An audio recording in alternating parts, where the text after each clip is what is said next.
Boa noite, pessoal. Super 20 show de prêmios. Os 20 maiores clubes do Brasil estão disputando aí, como você sabe, a Série A. Aqui eu estou com o meu convidado aqui, vai falar um pouquinho do time que ele escalou aí para essa sexta rodada, né? Pode falar aqui como é que você escolheu seu time? A minha estratégia é o seguinte: eu vou ser o primeiro colocado, evidentemente que eu sou bom. E a estratégia que eu usei nessa rodada aí é os times que vão jogar em casa e que está em ascensão no campeonato. Cruzeiro é um deles, e escalei também o Santos, que vai jogar com o time inferior. Então, com certeza, irei muito bem nessa próxima rodada aí. E eu já vou mandando um recado aí para os concorrentes que o páreo aqui é duríssimo, que eu sou bom nesse negócio demais.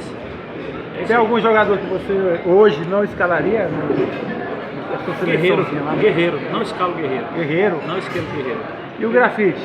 O Grafite eu acho que já é passado, já pontuou muito o que tinha de pontuar e a partir de agora é só decadência, não vai pontuar mais. E o goleiro, tem algum goleiro assim que você gosta muito? O goleiro que faz muito ponto geralmente é o Paulo Vitor e o Fernando Praz, os dois goleiros que mais faz ponto no Cartola.